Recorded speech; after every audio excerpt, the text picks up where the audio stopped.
What is going on, guys? It's your boy Az. We are back here with another morning of Fast 3 for you guys. I hope you guys are having a fantastic morning or a fantastic day whenever you guys are tuning into this.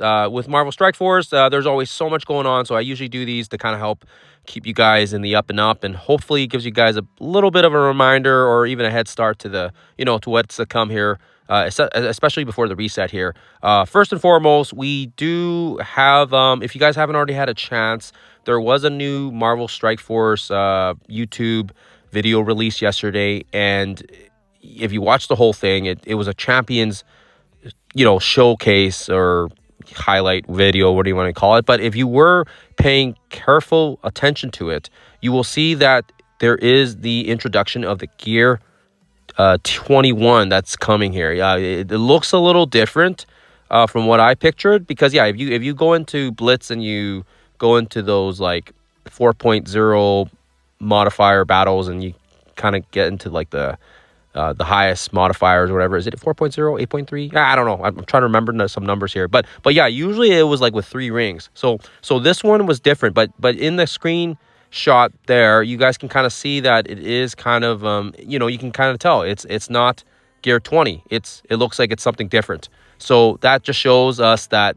they've already got this ready to go. It's just a matter of when now. And I mean, we've all known about it. It was coming. It was just a matter of when. And actually that ties in nicely now with the fact that we do have about 20 days more or less left on the the race to 110, right? So it does make sense that they would most likely right after this, I think very likely they're going to slap this thing out to us, and it also ties in with the fact that it will be nearing the the end of chapter 4 as well, kind of closer to the end of it. And of course we are expecting Annihilus to make his appearance or his debut, and hopefully some details of that to come as well. So it makes sense. Not to mention, they did mention that Chapter 4, they were going to also introduce the, I guess they didn't really say it specifically in the blog, but we data mined it, and it did show that there was going to be that purple ions purchasable with the fractals. So that leads me to believe that it's definitely coming sooner than later. And of course, as well, hopefully that means maybe we'll get more Gear 20 pieces accessible to us, because it is a massive bottleneck right now. And I mean, if we're bringing out new characters left and right, like, give us the resources for it, because we can't do anything with any of these characters if we don't have the stuff to build them up with. Not to mention let alone the gold and the training materials. And it's such a crunch right now. So that's the first point there. Hopefully that makes sense. If you guys haven't had a chance, you can go check out that video, and you maybe catch anything else that I might have missed. There also was like a war sim button as well. I got no opinion on that, because we don't really do war, but that may be better or worse depending on, I guess, how you see it. But I'm not going to comment too much on that, other than the fact that we did see it. Second point is the fact that we have our last member of the Champions team coming into the game today. That is Sammy Boy.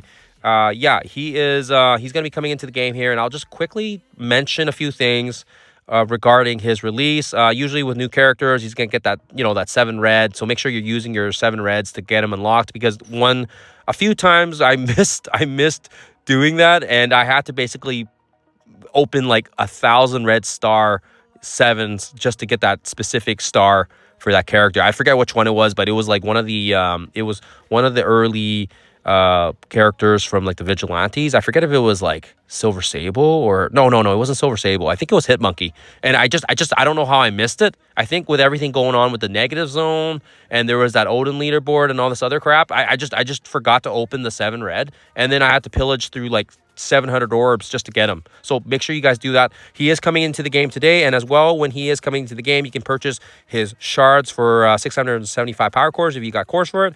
But he is actually, I feel like, even if you are skeptical on leveling anybody up until we see what this Eclipse event looks like, I will say that his kit is interesting, because if you're a Cosmic Crucible player, he has that synergy with the Starjammers, right? He's going to be able to have synergy with the new Champions team, but also he's going to gain immunity, not immunity. He's gonna have synergy with Starjammers, and then he's going to allow the opposing members to not gain safeguard, or immunity. Now, that right there tells me that's going to change a few things in Cosmic Crucible. So the fact that he's coming in right before the Crucible, the session this Friday, tells me it might shift things around, especially for the people that are going to buy him, right? They're going to purchase his offer, like the Super Krakens and the Whales.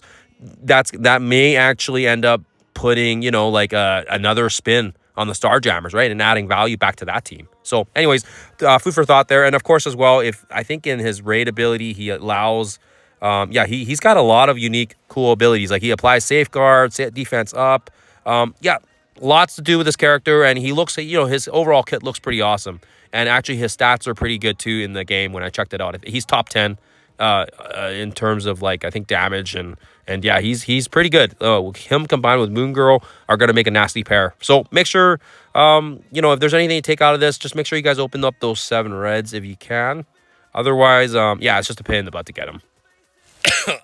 Oh, excuse me. Sorry, guys. So the last point I will leave you guys with here is the fact that we have the KNULL Echoes of Abyss coming tomorrow. So you want to start getting your teams ready to go here. And I don't want to make too long of a video here for you guys, but I will have something out later for you guys with some footage as well, so you guys can kind of have a look at it if this is your first time encountering him, or if you've been repeatedly trying to get him and you're trying to get more stars or more yellow on him, and then of course hopefully this guide will help you guys out. But I won't have the actual footage of it. I'll just kind of go over the characters and the strategies behind it, and hopefully helps you guys out otherwise. And that's important as well, because if you go into the Odin leaderboard, you will get that if for those of you that are partaking in his event, you will have the extra points from his from doing the actual event itself, of course, as well. And on that note, just making sure you guys if you are participating in this event, hats off to you guys. I don't have the spine for it, but nor do I have the power cores or the energy to back it up. But if you guys are, hopefully you guys are managing your, keep track of where your ranks are. Usually with something like this, where I am serious about with an event, I usually like to track essentially where I'm sitting when the reset happens. Usually right before the reset, I want to see where my rank is, and then of course I want to make a note of it. And I think, for example, like when the reset, let's say I'm ranked at 1,000 or something, or let's say, actually no, let's say 5,000. Let's say I'm ranked at 5,000 at the reset, and then the next day I'm ranked at 5,400, and then so forth. And then of course you can kind of gauge yourself, hey, I'm doing 4 times 50, and I'm still dropping 400 ranks every single day. So that should really kind of give you an idea of hey, do I go for it, or do I just say, hey, you know what, maybe this is not the event for me. Having said that as well, if you are ahead right now and you've dumped a whole bunch of energy and you are ahead of the ball game, then of course you're not going to be able to get an accurate measure. And of course, without the null points, which is a pretty good chunk, it would be difficult to get that gauge. But I would still try to tally up something so you kind of know where you're at, especially if you're being consistent with your cores and you're doing 4 times 50 and you're doing that every single day. You can still kind of see where you're at and see if you're falling or dropping, or if you're rising. And of course, as well, on that note, on the daily web store, please don't forget to collect these. There's the free points associated, as well as some orbs. It's always nice to get the free stuff while they give it to you, and this will help you out with the event as well. And that's it, guys. That's all I have for you guys. Hopefully this was quick and fast. Hopefully it made sense. Hopefully helps you guys out. If you guys have any questions, you can leave a comment below. Otherwise, like I said, I will pump out KNULL Echoes of Abyss, just a little preparation video for you guys later on, and hopefully helps you guys out. And otherwise, sit tight, because it looks like we should have a pretty amped up blog, I believe, for Friday. I didn't see anything in the data mines at the time of this video, but we'll monitor and keep an eye on things. I think for the most part, data mines are kind of sparse right now, because we already kind of know what's coming, right? We kind of know that we know that there's going to be the K Tower. We know that there's going to be the Champion Showcase. We know that there's probably going to be some version of a Blast Star Trials coming as well. So really, we already kind of know what's coming. But I always like to check the data mines and see if there's anything else that we might have missed. Otherwise, guys, I want to say thank you again for watching. Always appreciate the comments, always appreciate the support, and it's always a pleasure to read those as well. Anyways, guys, thank you for watching. Stay happy, stay healthy. I'll see you guys in the next one.